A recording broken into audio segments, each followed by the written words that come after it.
농협 면세유를 농민이 아닌 농협 직원들이 사용하는 일이 만연해 있습니다. 적발돼도 세금만 물어주면 처벌받지 않는 제도 미미도 드러났습니다. 철도 선로에 설치된 접지 전선을 대량으로 훔친 사건이 벌어졌습니다. 열차 사고까지 부를 수 있는 상황이지만 예방 대책은 없는 실정입니다. 설 차례상 비용이 큰 폭으로 오를 것으로 보입니다. 쇠고기와 배 등 제수용품 대부분이 지난해보다 10% 이상 올랐습니다. 여러분 안녕하십니까? 전북권 뉴스입니다. 간 큰 절도범이 붙잡혔습니다. 구리가 돈이 된다고 철로의 접지 전선까지 훔친 겁니다. 이렇게 훔친 전선이 3km에 이릅니다. 접지 전선이 없으면 신호기 오작동으로 열차 충돌 사고까지 부를 수 있습니다. 김하연 기자입니다. 캄캄한 새벽 한 남성이 자전거를 타고 열차 선로 쪽으로 갑니다. 경찰에 구속된 신한살 안모 씨는 새벽 시간대 전라선 익산역과 삼례역 사이 철도 선로에 올라가 수차례에 걸쳐 전선을 훔쳤습니다. 안 씨가 노린 건 평소에는 전류가 흐르지 않는 접지 전선. 접지 전선이 땅속에 매설돼 있는 일반 구간과 달리 이렇게 교량 위에는 전선이 노출돼 있다는 점을 노렸습니다. 1년여에 걸쳐 훔친 전선 길이는 2.8km, 시가 2,300만 원 상당입니다. 전기도 안 통하고 하니까 조금 잘라다 팔면은 그래도 밥값은 되고 하니까 그래서 잘라다 팔았어요. 접지 전선은 낙뢰 등으로 이상 전압이 발생했을 때 다른 제어기기가 망가지지 않게 전기를 땅으로 흐르게 하는 역할을 합니다. 광범위한 구간이 파손될 경우 신호기 오작동을 불러오고 그 결과 열차 충돌 같은 사고까지 유발할 수 있습니다. 철도에는 25,000볼트의 고압 전류가 흐르고 있어 대단히 위험하고 접지 설비는 열차 운행과 국민의 안전에 꼭 필요한 설비이기 때문에 이 같은 안전 문제 때문에 철도 시설물 절도는 중하게 처벌하고 있습니다. 절도죄로 처벌을 하고요. 또 국민의 생명을 위협하는 중대한 범죄이기 때문에 철도 안전법으로 추가해서 철도 시설물 절도가 기승을 부리자 코레일 측도 CCTV와 경보장치 설치를 확대하고 있지만 예산 문제 등으로 전 구간에는 이르지 못하고 있는 실정입니다. MBC 뉴스 김하연입니다.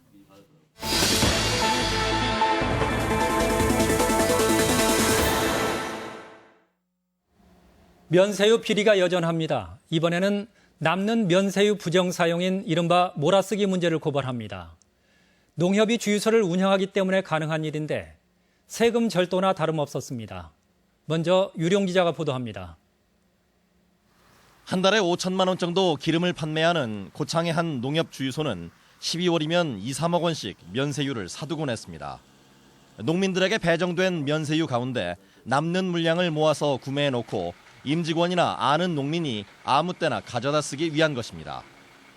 실 사용은 한 30, 40% 정도 되고 한 60% 이상은 부정 유통했다고. 12월 달에는 농한기이기 때문에 특별히 농기계를 사용할 일이 없습니다. 먼저 긁어요. 먼저 결제를 해요. 면세 결제를 막 하면은 그만큼 기름이 남지 않습니까? 그걸 이제 과세유로 유용해요. 주유소를 운영하는 농협이 농민에게 면세유 사용량도 배정하고 면세유 대금 통장도 수시로 열람할 수 있어 가능한 일입니다. 면세유가 이제 내일 모레면 없어지는데 없어지느니 너 좀 쓸래? 한 500리터 좀 쓸래? 그래서 줘요. 그때는 그 관행이었습니다. 어디고 관행. 이런 일이 얼마나 광범위하게 벌어졌을까. 고창과 부안 정업을 관할하는 정업세무서에 월별 면세유 사용량을 문의해봤습니다. 2012년부터 지금까지 연말이면 어김없이 사용량과 환급세액이 서너 배 폭증합니다.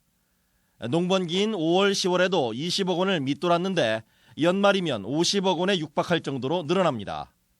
농촌에서는 하우스 난방 때문에 사용량이 늘었다고 변명하지만 1, 2월이면 10억 원 수준으로 뚝 떨어져 관계 당국도 문제를 인지하고 있습니다.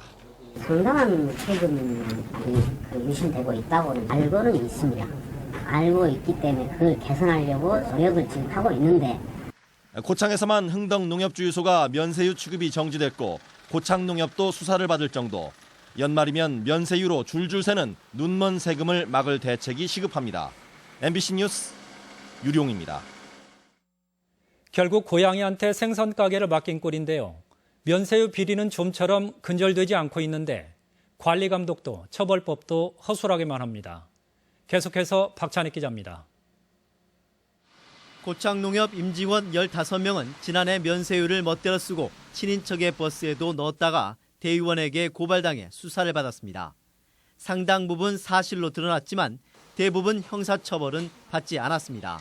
뭐 우리도 놀랐어요. 우리도 이게 처음에 이거 큰 사건이다 하고 막 파고 들어가는데 뭐야 이거 법전 아무리 따돌려봐도 처벌력이 없는 거야. 주유소나 농민이 조직적으로 벌인 일이 아니면 국세청에 탄로한 세금을 토해내거나 문제가 된 기름값을 갚는 선에서 유야무야 된 것입니다. 수사관이 불법인 것 같습니다. 네 말씀하시더라고요. 그래서 그게 돈이 얼마 됩니까 했더니 한 7, 8년만 되었습니다. 그래서 변상을 해버렸습니다. 주유소를 소유한 농협의 관리감독 책임은 아무도 묻지 않았습니다. 농협중앙회가 자체감사를 통해 문제를 지적하고 주유소 운영을 중단시키는 것이 기대할 수 있는 유일한 징계라면 징계입니다. 감사 내가 몇 번을 얘기했어요. 감사들한테 하라고 좀. 감사를 해서 이런 일에 좀 그 시기 해라. 그것도 말만 한다고 안 해버려요. 다 똑같아요. 농협이 면세유를 취급하게 된 것은 지난 2009년 FTA로 농협의 불만이 비등하자 정부는 주유소를 운영할 수 있도록 길을 터주었고 면세유는 농협의 특혜가 되었습니다. 너네들 농업용 면세유를 취급해주마. 취급기관에서 배제시키면 되는 거죠. 농협하고 전혀 관계없는 주유소에서 면세유를 취급하면 되겠죠. 얼마나 많은 면세유가 농업이 아닌 용도로 쓰이고 세금만 챙기는 데 쓰이는지 집계조차 되지 않은 상황. 정부의 특단의 대책이 시급합니다. MBC 뉴스 박찬혁입니다. 더불어민주당 안팎에서 현역 의원 평가 결과 공개 요구가 잇따르고 있습니다. 공개하자니 당내 분란이 커질 수 있고 외면하자니 약속을 깨는 꼴이어서 더 민주당이 고민입니다. 이창익 기자가 보도합니다. 총선이 임박하자 더불어민주당이 금고에 밀봉한 현역 의원 평가 결과를 공개하라는 요구가 잇따르고 있습니다. 특히 더 민주당 예비 후보자들이 공정 경선을 문제 삼으며 결과 발표를 촉구했습니다. 객관적으로 예측 가능한 민주적인 경선 과정이 보장받지 못한 채 진행되고 있다고 판단됩니다. 현역 20% 공천 배제는 혁신을 이유로 더불어민주당이 국민을 상대로 공언한 내용입니다. 지난 연말 전체 의원을 대상으로 당 기여도나 역량, 지지도를 평가했고 지난달 12일 결과가 나왔지만 금고에 봉인해버렸습니다. 당내 일각에서는 그간 20여 명이 탈당과 불출마로 당을 떠나 추가 배제는 없을 것이라는 입장이지만 국민과의 약속으로 정치 쟁점화 가능성이 큽니다. 특히 전북은 탈당 의원이 2명에 그친 데다 현역의 비판 여론이 적지 않아 총선 심판론으로 번질 수도 있습니다. 결과 공개를 놓고 도내 의원들 사이에서도 의견이 엇갈리는 가운데 도당은 애초 비공개 평가였다며 향후 구성될 공천관리위원회에 공을 넘겼습니다. 개봉을 해가지고 그 결과를 반영시키도록 이렇게 돼 있습니다. 이것은 당헌 단계에 명시돼 있습니다. 결국 비공개로 이루어지는 겁니까? 네. 남은 현역 의원 가운데 20%를 추가로 배제하겠다며 기득권 타파를 공언해온 김종인 비상대책위원장의 입장 표명에 이목이 집중되고 있습니다. MBC 뉴스 이창익입니다. 국민의당은 내일 중앙당을 창당한 뒤 총선 체제로 전환하고 국민회의, 국민통합, 원외민주당과 차례로 통합을 추진해 더불어민주당과 본격적인 경쟁에 나설 계획입니다. 더불어민주당도 내일 김종인 비상대책위원장이 처음으로 전북을 방문하고 표창원 교수와 김병관 웹젠 의장 등 영입 인사들도 총 출동해 정읍과 전주 등지를 돌며 전북권에서 새 확산에 나섭니다. 정동영 전 장관 측은 당초 이번 주 중에 총선 출마 의사를 밝힐 계획이었지만 최근 정치 상황이 여의치 않아 출마 여부나 시기를 모두 고민하고 있다고 밝혔습니다. 또 더불어민주당 측에 덕진 전략공천을 요구했다는 주장은 터무니없고 더민주당 복당이나 국민의당 입당도 아직 정해진 게 없다며 정치 재개 시점 자체를 늦췄습니다. 올해 제수용품값이 대부분 올라 차례상 차리기가 만만치 않을 전망입니다. 그래도 전통시장을 이용하면 좀 더 저렴하다고 합니다. 이경희 기자가 보도합니다. 설 명절을 일주일 앞둔 전통시장. 한파에도 불구하고 야외 시장이 사람들로 붐비기 시작합니다. 대형마트 내 제수용품과 설 선물 세트 판매대는 유독 사람이 많습니다. 하지만 대폭 오른 가격에 선뜻 제수용품 구입을 결정하지 못합니다. 비싸요. 생각보다. 네, 야채가 많이 비싸요. 비싸니까 살까 말까 망설이다가 또 한 바퀴 돌고. 소비자 단체가 전통시장과 백화점, 중대형마트 등 총 24곳을 조사해보니 올해 4인 가족 기준으로 설 제수용품 평균 구입 비용은 총 23만 8,339원으로 전년도 20만 8,259원에 비해 14.4%가 올랐습니다. 사육두수 감소로 쇠고기 가격이 큰 폭으로 오르면서 차례상 가격 인상을 주도했습니다. 국거리와 산정용 100g 가격이 각각 27.5%, 29.1%가 올라 시중에서 평균 5,138원과 4,840원에 거래 중입니다. 특히 대파의 경우 지난해보다 무려 54.6%가 오른 평균 1kg당 3,900원 수준에 거래되고 있는데요. 한파와 폭설의 영향으로 채소값은 계속 오름세입니다. 약과는 20.8%가, 식용유도 4.7%가 오르는 등 차례상에 오르는 제수용품이나 재료들이 대부분 올랐습니다. 다만 전통시장에서 장을 보면 백화점보다는 36%가, 대형마트보다는 15.3%가 저렴합니다. 산지에서 직접 갖고 오는 경우들도 있고 아니면 유통 그런 과정이 간단하기 때문에 전통시장이 더 저렴한 것 같습니다.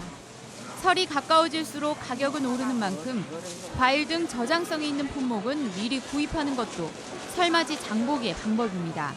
MBC 뉴스 이경입니다.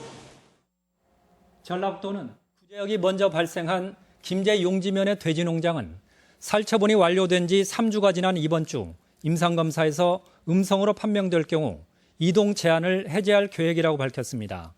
도내 구제역은 지난달 11일 김제에 이어 13일에는 고창에서 잇따라 발생한 뒤 20일째 추가 발생 신고가 없습니다.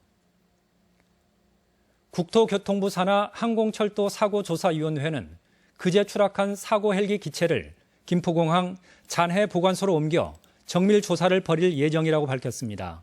조사위는 사고 당시 동체가 중심을 잃고 상공을 맴돌았다는 목격자들의 증언에 따라 헬기 동체의 중심을 잡아주는 역할을 하는 꼬리 날개와 엔진 작동 여부 등에 대해서 중점적으로 살펴볼 계획입니다. 계속해서 오늘의 간추린 소식입니다.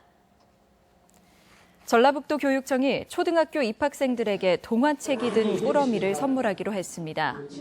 책 꾸러미는 입학생 15,000여 명에게 전달되며 교육청은 관련 예산을 올해 3억 원으로 늘렸습니다. 전주시가 설 연휴 기간 민원 서류를 발급받을 수 있도록 무인 민원 발급기를 정상 운영합니다. 전주시에는 시청과 구청 그리고 동주민센터 등에 모두 30대의 무인 민원 발급기가 있습니다. 전라북도는 오는 12일까지 3,600여 축산물 판매업소를 대상으로 축산물 이력제 준수 여부를 점검합니다. 특히 명절을 앞두고 수입 고기를 국내산으로 둔갑시키는 행위를 집중 단속합니다. 전북지방경찰청은 설 명절 직전 선거운동 과열에 대비해 일선 경찰서 등의 전담반을 편성해 24시간 가동에 나섰습니다. 현재 전북경찰청은 허위 사실 공표 등으로 6명을 적발해 수사 중입니다. 전북소방본부는 건물 소유주들이 소방시설을 자체 점검할 수 있도록 점검 장비를 빌려주기로 했습니다. 안전관리자를 선임하는 대형 건축물에서는 자체 점검 결과를 소방서에 해야 합니다. 익산시가 올해 기초생활보장사업의 전체 예산의 6%인 559억 원을 투입합니다. 익산시에 따르면 기초생활보장 지원 예산은 전체 예산 9,300여억 원의 6%, 사회복지 부문 예산 3천여억 원의 18%를 각각 차지합니다. 또 지난해 집행금액 488억 원보다 14.3%가 증가했으며 전체 수급자 17,400여 명은 생계, 의료, 주거, 교육급여 등을 제공받게 됩니다. 전북교육청의 역사교과서 보조자료 집필이 다음 달부터 시작될 전망입니다. 광주, 강원, 세종시 교육청과 함께 역사교과서 보조자료를 공동 개발하고 있는 전북교육청은 최근 집필진 회의를 열고 시대별 6개 분과로 나눠서 자료를 집필하는 데 합의했습니다. 역사교과서 보조자료의 구체적인 집필 방향과 기준은 이달 말 전체 회의에서 확정됩니다. 전북권 뉴스였습니다.